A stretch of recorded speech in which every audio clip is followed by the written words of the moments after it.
Tata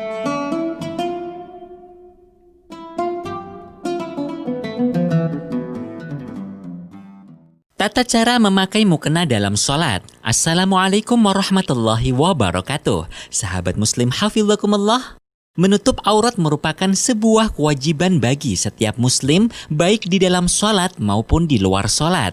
Bahkan, menutup aurat menjadi salah satu syarat sah sholat. Aurat wanita di dalam sholat adalah semua tubuhnya kecuali wajah dan kedua telapak tangannya. Dalam salah satu hadis, Rasulullah Shallallahu Alaihi Wasallam bersabda, "La yaqbalullahu sholata haidin illa bi khimarin." Artinya, Allah tidak menerima sholat seseorang yang telah mencapai usia haid atau telah balik tanpa khimar atau penutup aurat. Hadis riwayat Abu Dawud.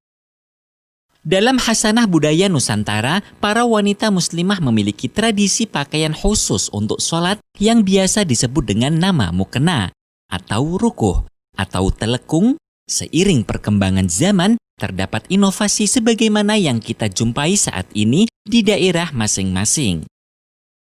Kesalahan dalam menutup aurat bisa mengakibatkan sholat seseorang tidak sah. Berikut ini tata cara menggunakan mukena yang wajib diperhatikan para muslimah ketika akan melaksanakan sholat. 1. Batasan aurat wanita dalam sholat. Aurat wanita adalah semua anggota tubuhnya kecuali wajah dan kedua telapak tangan. Allah Subhanahu wa Ta'ala berfirman, وَلَا يُبْدِينَ زِينَتَهُنَّ إِلَّا مَا ظَهَرَ مِنْهَا. Artinya, dan janganlah para perempuan yang beriman menampakkan perhiasannya atau auratnya kecuali yang biasa terlihat. Al-Quran Surah An-Nur ayat 31.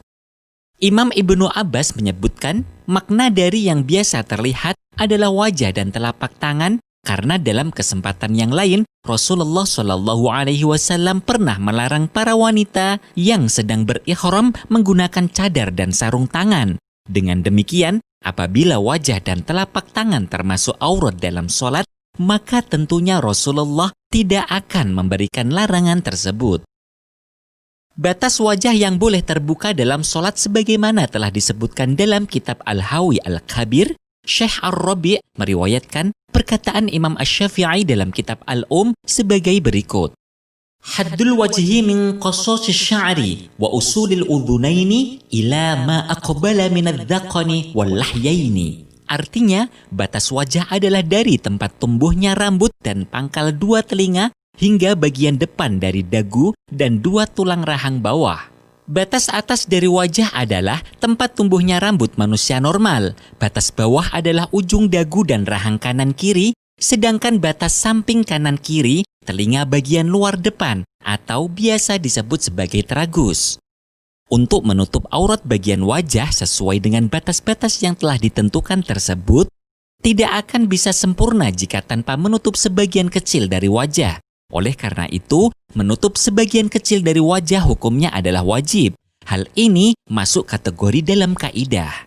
Ma la yatimul wajibu illa bihi fahuwa wajibun. Sebuah kewajiban yang tidak bisa sempurna kecuali dengan suatu hal. Maka sesuatu hal sebagai pelengkap kewajiban tersebut hukumnya menjadi wajib. Dengan kaidah ini, menutup sebagian wajah baik bagian atas, bawah, kanan, dan kiri hukumnya adalah wajib. Nah, sahabat muslimah, menurut ilmu fikih, anggota tubuh di bawah dagu dan rahang tidak dinamakan dengan wajah, namun masuk kategori sebagai leher. Sedangkan sebagaimana kita ketahui, leher merupakan aurat yang wajib ditutup dalam sholat. Apabila leher terlihat walaupun sedikit, sholat seseorang bisa menjadi tidak sah. Begitu pula pada bagian atas, mukena harus lebih turun dengan lebih menutup jidat sedikit, namun jangan sampai menutup total. Apabila jidat tertutup total, mukena akan menjadi penghalang jidat bisa bersentuhan secara langsung dengan lantai saat sujud. Rambut merupakan aurat yang harus tertutup rapat bagi wanita. Pemakaian mukena pada bagian rambut harus memperhatikan jenis kain yang digunakan terbuat dari kain tipis atau tebal. Sedangkan rambut akan sangat mudah menembus mukena yang tipis. Oleh karena itu, gunakan kain sebagai pelindung rambut supaya tidak tembus. Batasan kedua tangan wanita yang boleh terlihat ketika sholat adalah telapak tangan beserta punggung keduanya hingga batas pergelangan tangan sebagaimana yang dijelaskan oleh Imam Ad-Dimyati dalam kitab I'anatut Thalibin. Pergelangan tangan itu sendiri adalah aurat yang harus ditutup.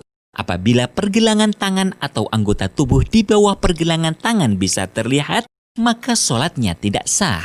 Cara yang paling mudah untuk menutup pergelangan tangan adalah dengan menggunakan mukena terusan yang ada pergelangan tangannya atau baju yang bisa menutup sampai ujung pergelangan tangan atau penutup sejenis. Bagi orang yang memakai mukena potongan akan sangat beresiko membuka auratnya pada bagian pergelangan tangan ini. Lihatlah pada gambar berikut ini. Ketika pemakai mukena potongan mengangkat tangan saat takbiratul ihram, aurat bagian tangannya akan sangat berisiko terlihat. Sehingga bagi yang memakai mukena potongan, jangan sampai ia mengangkat kedua tangannya ke atas. Sebagaimana kita ketahui, mengangkat tangan ketika takbiratul ihram atau ketika akan ruku, bangun dari ruku setelah tahiyat awal, hukumnya hanya sunnah.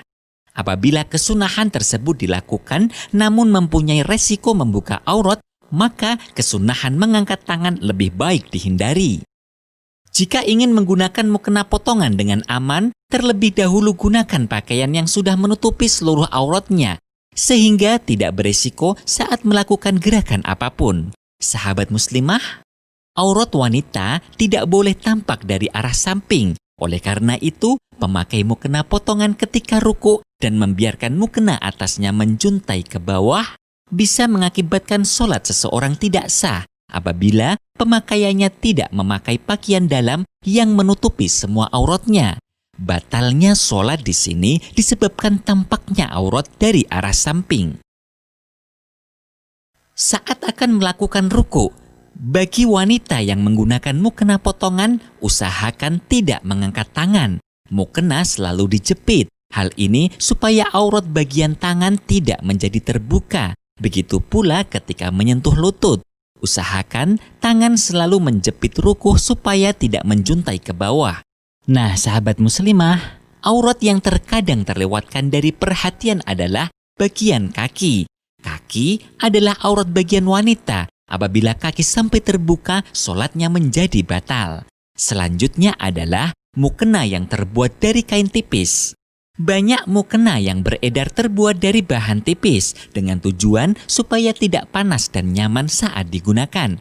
Kain tipis yang sampai mengakibatkan transparan sehingga warna kulit wanita menjadi terlihat menjadikan sholatnya tidak sah. Syekh Zainuddin Ahmad bin Abdul Aziz Al-Malyabari dalam kitab Fathul Mu'in Dar Ibnu Hazm Juz 2 halaman 86 menjelaskan, menutup aurat harus dengan sesuatu yang tidak menyifatkan warna kulit dari jarak normal bagi orang yang ngobrol, berbincang berhadap-hadapan kurang lebih 1,5 meter. Saat membeli mukena, fokuskan membeli mukena yang aman dari tersingkapnya aurat. Mukena dengan model terusan akan lebih aman dibandingkan mukena potongan. Pilihlah mukena yang mempunyai ukuran wajah tepat, tidak terlalu longgar. Lubang wajah yang terlalu lebar bisa mengakibatkan bagian leher terlihat. Begitu pula pada pergelangan tangan, jika terlalu longgar akan beresiko melorot ke bawah sehingga aurat bisa terbuka secara tiba-tiba. Lubang yang terlalu besar menjadikan terlihat dari sela-sela mukena tersebut.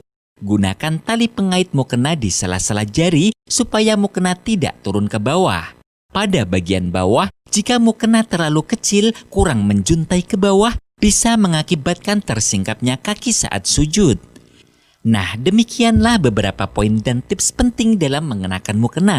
Wallahu a'lam, semoga Allah menerima semua amal ibadah kita. Amin ya rabbal alamin. Wassalamualaikum warahmatullahi wabarakatuh.